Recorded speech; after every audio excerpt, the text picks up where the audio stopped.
Vayeitzei Yaakov meber Shava vayelech harana. Vayivka b'makom vayelech sham.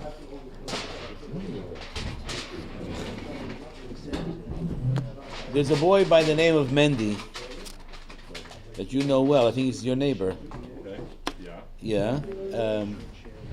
When he was about 10 years old, he asked me a very significant question.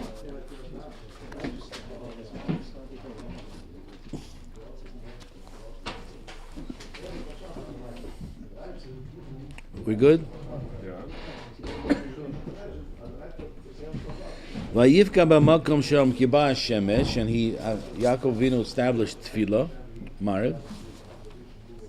Vayachalom v'hinei sulam mutzav arza v'rosha magia shemaima, and he had a dream.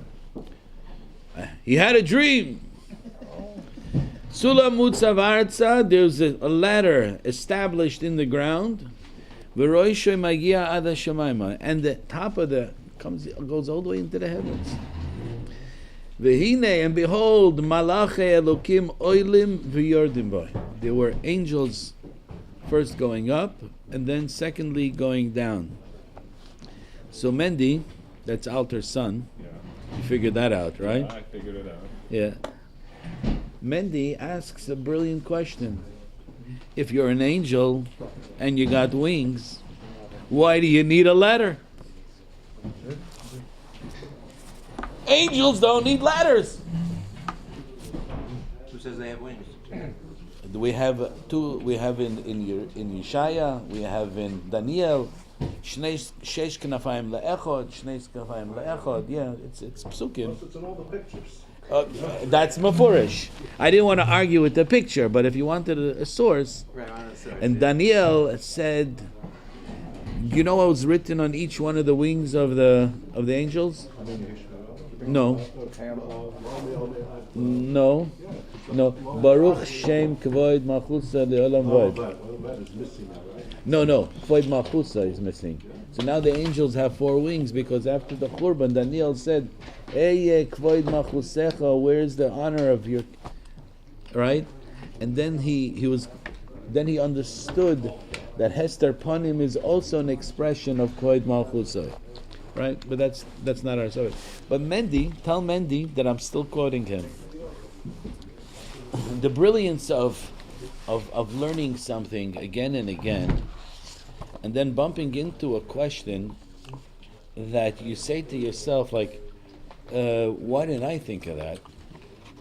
That, like, I should have noticed it. And that's what I would like to share with everyone tonight.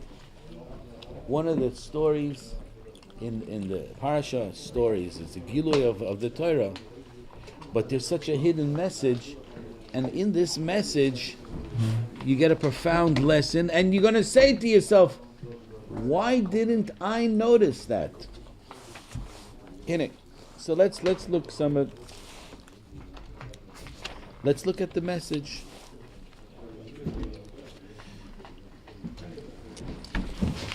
Yaakov Avinu, he went to the land of Bnei Kedem, and he finds a be'er basadeh.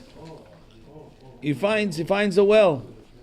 It seems to be, back in the day, if you wanted to find a bride,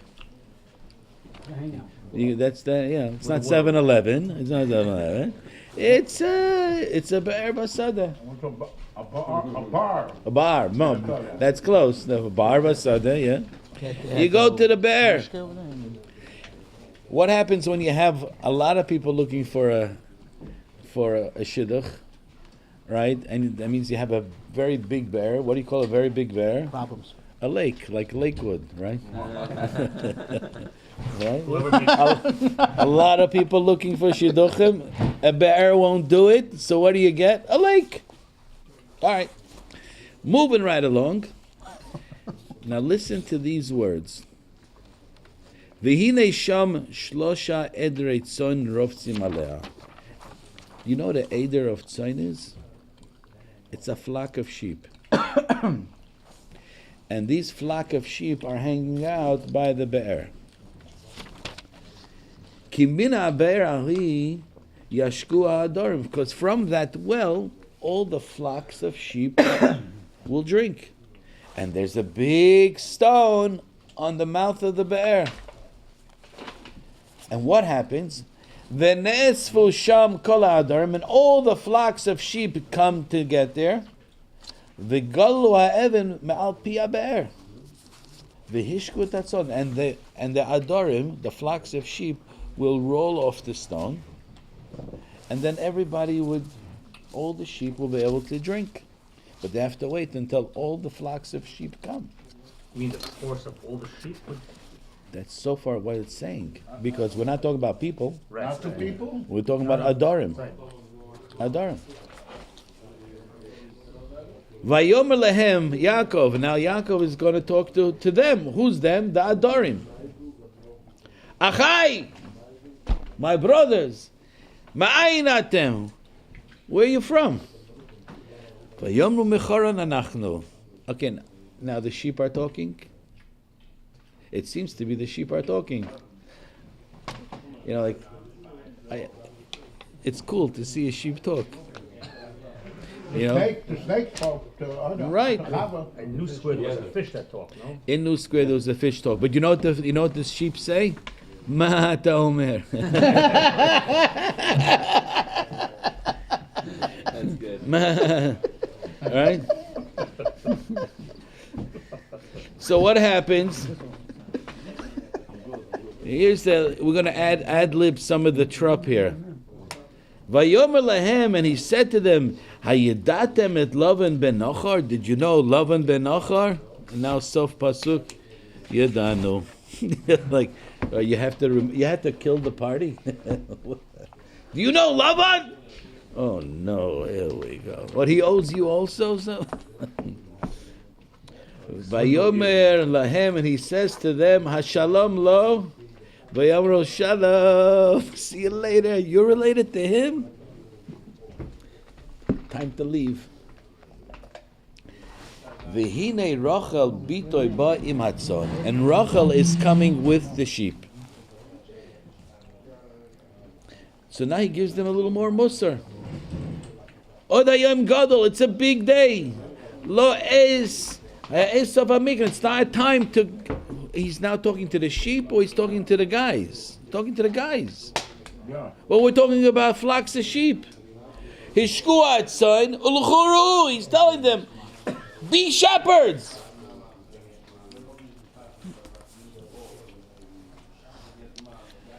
They said lo nochal. Mchoshish, they were Mexican, you know. Lo nochal ad asher yatzul kol ha'adorim, until all the flocks will come. V'gilulu ha'even ma'al pi ha'bev v'yishku atzon. No. Whoa. You're new in town. You're already telling us to work? Whoa.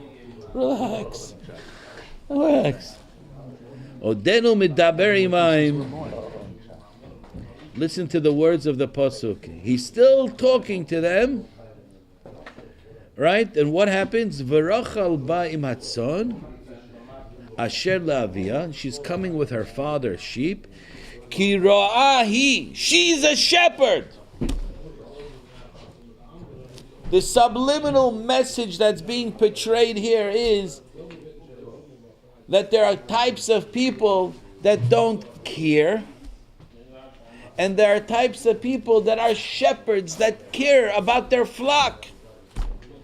And Rachel, at the age of 3, like really young, she cares. And she gets the title of being a shepherd.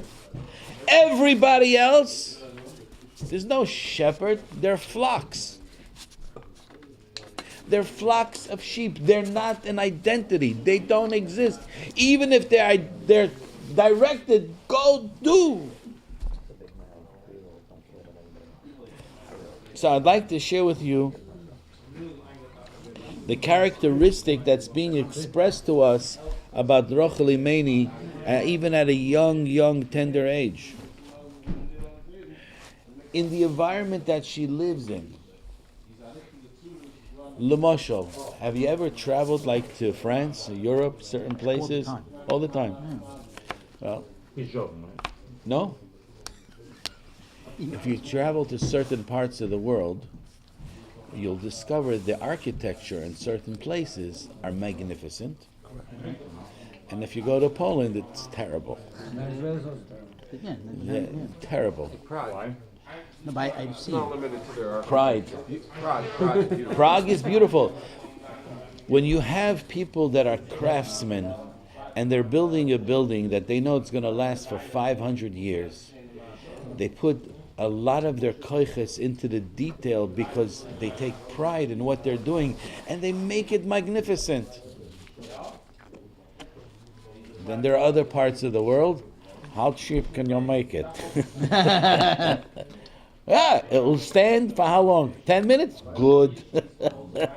Good enough. That's the one that hires the Mexicans. The point is, there are people in the world that take pride in what they do, and therefore what they do is magnificent and it's eternal. Shuls. The Shul, the European Shuls. European Shul. Yes. We're still working on it. We're getting there. Across the street, no? We're getting a new tent. We're getting another tent. Oh, no? Tent. 10 bucks? No, chaf. 10 chaf. Oh, we don't have 10. Oh, we're not up to Yud yet? Well, the hay. Oh, come on. Well, we're way past hay. Are you kidding me? All right? Guinness Book of World Records. We're going to have... Baruch Hashem. There's a characteristic that is being portrayed. Always at the beginning of something, there's an expression of the person.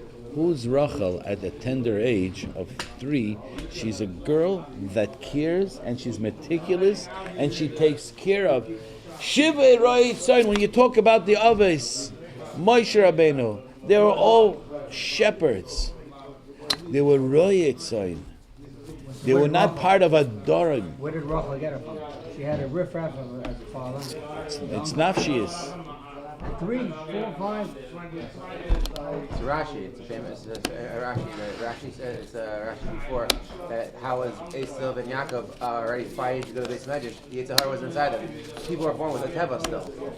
And I think sometimes it's not something so big for her then. characteristics skip a She generation. probably had to work on it to some degree, but you're right. She had a teva for it. Lavan's sister was They can Rivka, grow. right?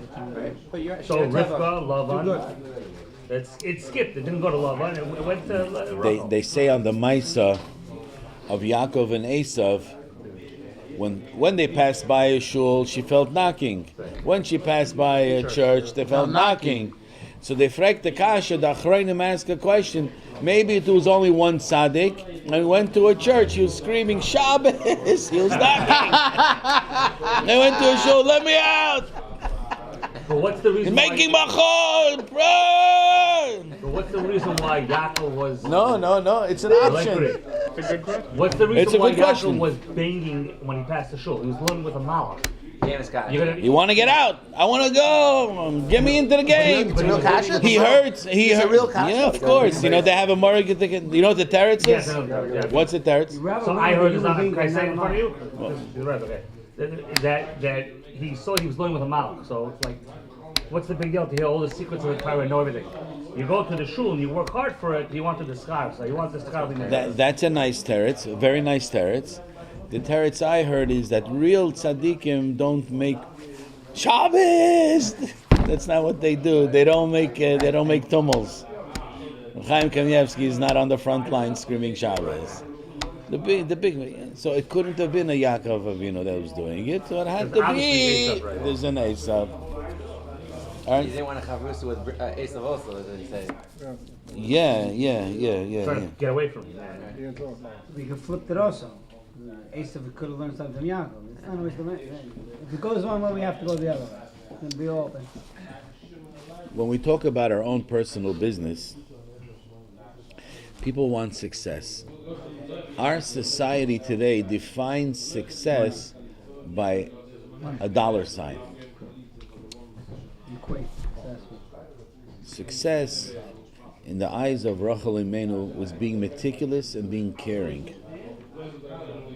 Success, that big word success, the real success is on what is your character evaluation in your job? Is that person a neman? Is that person honest?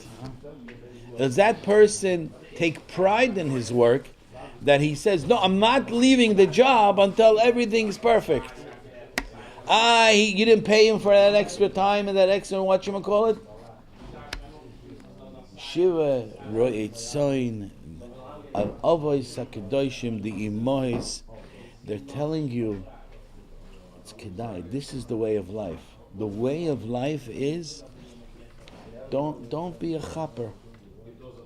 Okay, so it's a 2x3 and they need a 2x4. It's good enough. It's good enough. No, it's not good enough. That's the Glock way. Do what you need to do. Right, I know it's terrible. The sheep need to take a bath every once in 6 months. All right. Okay, so the Adrate sign, the Yaakov as Torah is calling that the people that were watching the sheep and the sheep, same category. This is a behema betzuras Adam. This is a behema betzuras behema. There's no, it's separate. Avram said the same thing about that kid, the Mishmar and Eliezer. Shvu lachem po, amadem The chamom. donkey, the same thing. Oh, you can't see Hara Maria? Yeah. Okay. Next, yeah. Like the donkey. Yeah. So there's a very significant lesson of internalizing a characteristic that will escort you through life, and this is what creates a Shem Tov. Tov, Shem Tov, Mishemen HaTov. You always say to yourself, oh, it's a good name, it's better than good oil. So like, when was the last time I had good oil? It may be a little greasy. What's the mashal? Tov, Shem Tov, Mishemen HaTov. Explain to you. So you saw the Maral. It says like this. There's Scheiner, Tzura, Poil, and Tachlis, right? We're going to go a little deeper. Everything in the world is combined of these four components.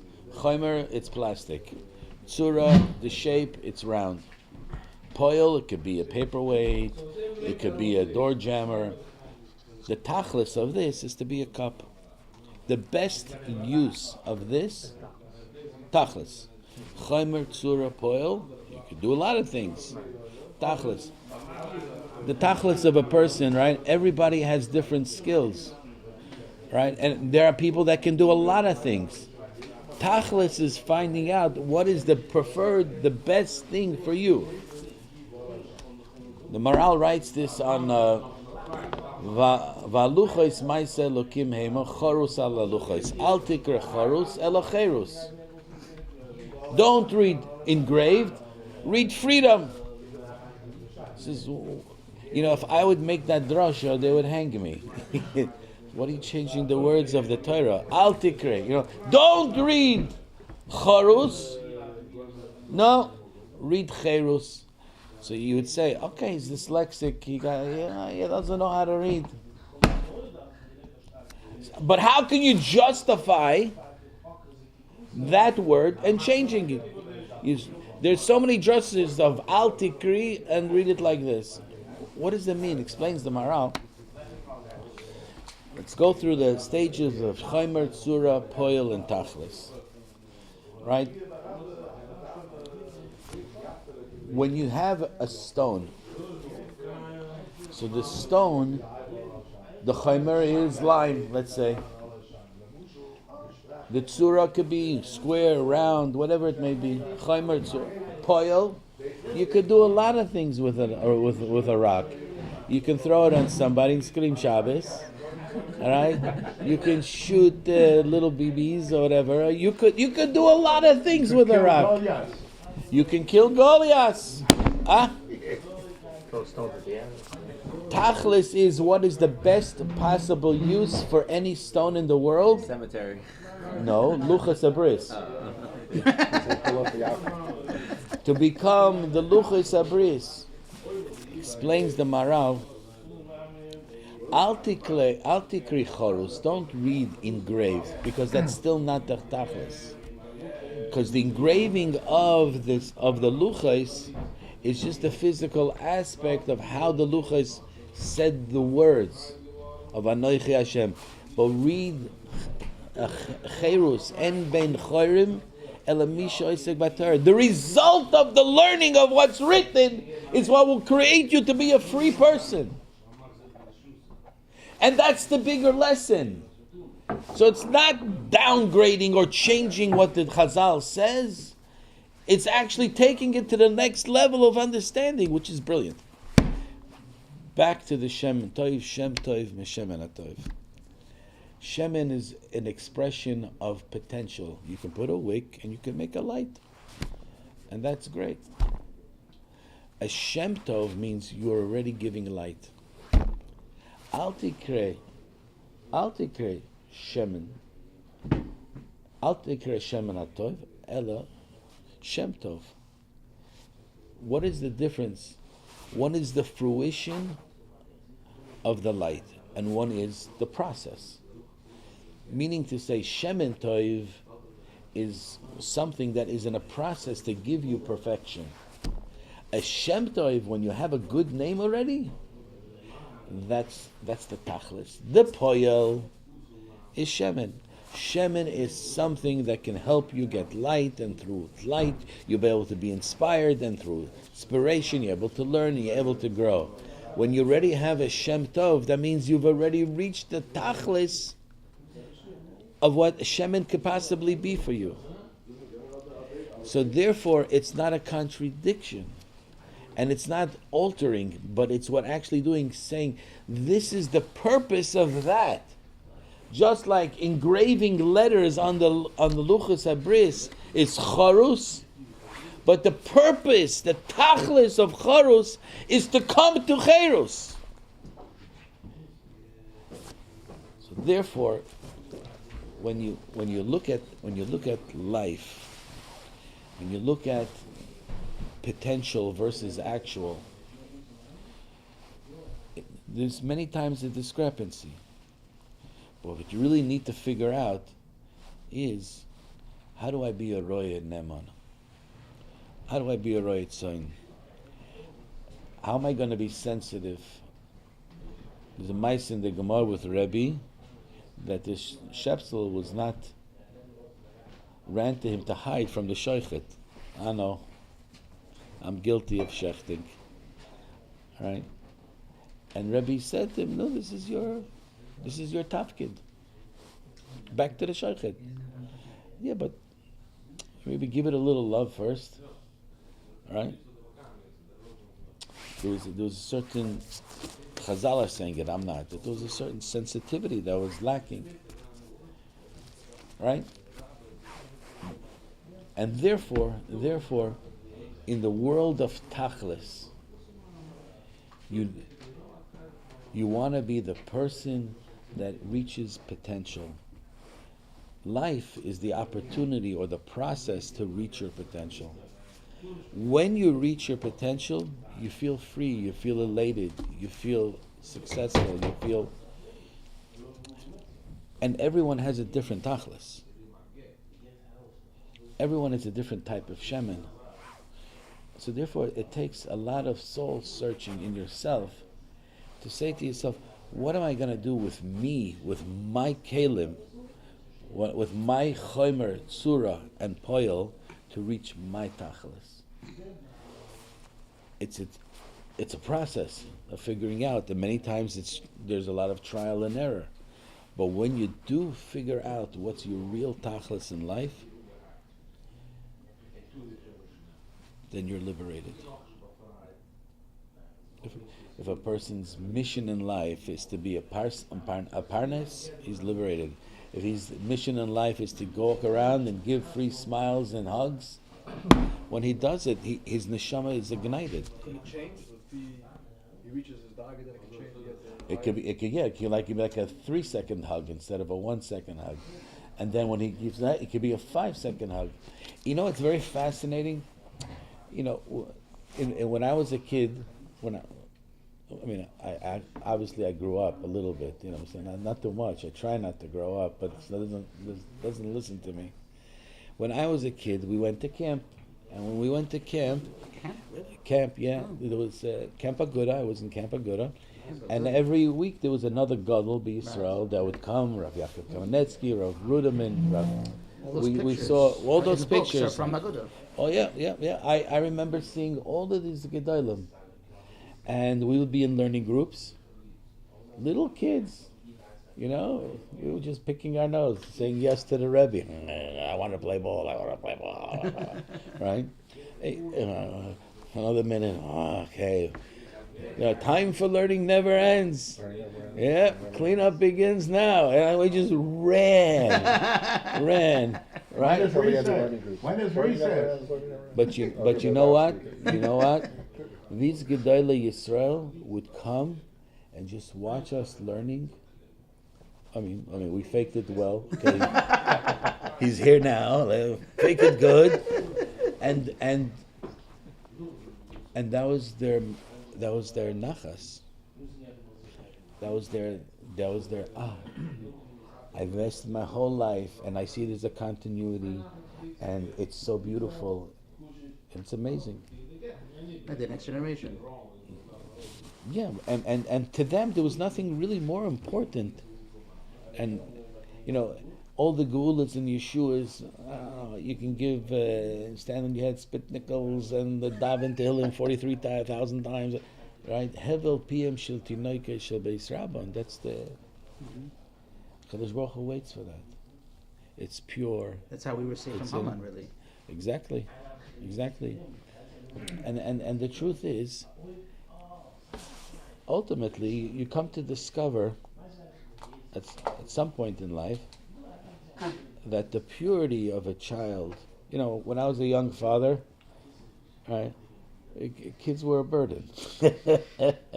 Like, I remember when I was a teenager, my father took me to visit a friend of his, and like I was the teenager, right? And he had kids that were like 7 years old. And the kid saw me and he starts running to me. And I'm like horrified. I'm in my Shabbos suit. And he had boogers rolling down his face. And I'm like dodging, running behind the couch. Get him away from me. Oh my God.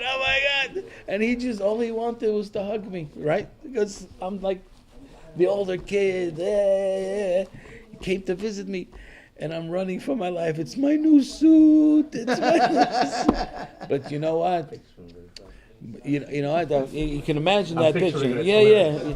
It happens to everybody. Oh no! You're gonna ruin it for me. My cufflinks, my new cufflinks. He eventually gets you, and he gives you that hug, and he gives you that imprint on your new suit that you take with you for the rest of your life. But at the end of the day, all the kid wanted was a hug. Now, as you get older, you see these beautiful little children, and it chokes you up. It's remarkable. It's special. At some point in life, you start to, wow, kids are beautiful. When you become a Zayded, you don't have to deal with all the chinuch and the nonsense. You can really like them. You don't have to deal with the schools accepting you, not accepting you. It's not your headache. You're a Zayda. But these tzaddikim, they reach a point of tachlis where they've seen the whole world. And you know what they really care about? They care about the next yid, and that's all that matters. Then they care about the next generation. What's going to be? Who's going to do it? How well is it going to be? And that's ultimately all of our tachlis. Yeah, we're growing. We're going to pass the torch. We want to make sure that the Messiah carries on. It's a very interesting thing. I think I'm going overtime, and I'm sorry. I was in Florida. I was a Rav in Florida, and there were two chashuvet Talmidei Chachamim that came, Rosh Yeshivas. And there was some local politics in Florida, and from the bigger moistus of Torah, and they were imposing upon these chashuvei Talmidei Chachamim Rosh Yeshivas not to go to the other place. Politics. That's the Shul I don't have in that. Yeah, don't go to them. Don't give them recognition. And there was a lot of pressure from the Balabatim. And then these two brothers, or Rosh Yeshivas, Talmidei Chachamim, I was standing next to them saying, like, can you tell me what you want to do so I could arrange it? So they said, we have to think about it. So one brother said to the other brother, what would Tati do? Tati's not alive. Tati was the previous Rosh Yeshiva. And they looked at each other. In an instant, they said, Tati would for sure go to the other yeshiva. So he said, so that's what we're doing. That was the moment that I understood what is the meaning of Masorah. Masorah is you stop and think, what would your father do? That's only after you like your father. No, there's a stage of life you hate your father, right? But after you like him, right? Or or even Achrei Mea V'Esrim, right? If your father was a good inspiration in your life, or there were lessons that you learned from him, you say, what would he do? All right? And in some cases, you just do the opposite.